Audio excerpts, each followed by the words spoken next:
Maybe you've been doing everything you know to do. Praying, reading the verse of the day, trying to stay faithful. But underneath the routine, something feels off.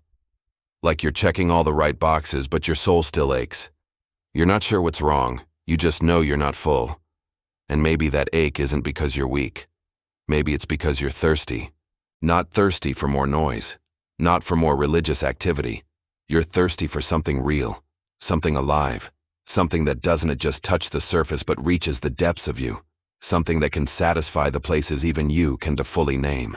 You've been drinking from a dozen different wells, social media, nice-sounding advice, Christian content that keeps it safe and soft, but none of it goes deep enough.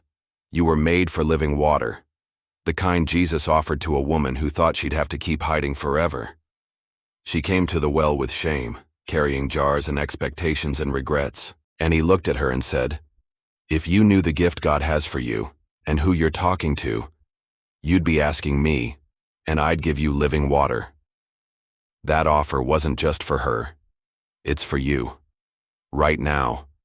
But let's be honest. Somewhere along the way, we started believing that those words were poetic, not practical. That they were beautiful, but not necessary. So we stopped going to the well, or worse, we replaced it with broken cisterns, little substitutes, self-made solutions, things that can hold water for a moment, but leak truth just as fast. And we wonder why we're dry. The prophet Jeremiah once cried out that God as people had abandoned the spring of living water and tried to dig their own wells, cisterns that couldn't hold a drop. And nothing's really changed, has it? We've done the same. We've made peace with shallow. We've been sipping inspiration but starving for revelation. And the ache inside us isn't tea because God is far away. It is because we've stopped drinking from the place where He speaks. The Bible has become background noise. A verse here, a quote there, a devotional you skim while multitasking. But Scripture was never meant to be a garnish on your day. It is supposed to be your bread, your anchor, your sword, your sustenance. Jesus didn't say we live by positivity or motivation. He said, "Man doesn't live by bread alone, but by every word that comes from the mouth of God." And friend, those words are still coming. The question is, are you listening? Maybe that ache you've been carrying, the numbness you've tried to pray away, the silence that feels like distance. Maybe it's not punishment. Maybe it's mercy.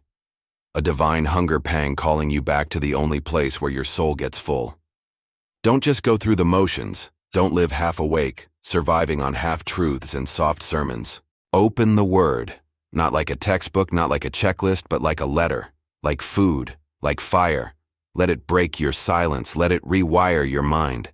Let it tell you again who God is and who you really are. Because this book doesn't just tell stories, it tells your story. It pierces, it restores, it brings dead things back to life.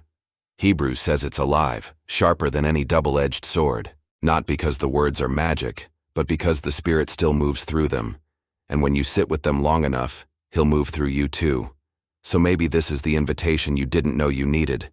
To come back to the well. To stop sipping from shallow streams and start feasting on the deep. Not once in a while, but every day, like it's air. Because it is. And if it's been a while, if you've forgotten what it feels like to hear God speak through the page, don't run from that feeling. Let it lead you back. Don't overthink it. Just open the book. Start with the Gospels. Start with Psalms. Start wherever you can. But start. 30 days. That's the challenge. For the next 30 days, open the Word. No skipping. No skimming. Just you, the text, and the God who still speaks. You won't always feel something, but stay with it. Because sometimes the most beautiful truths unfold quietly, like morning light.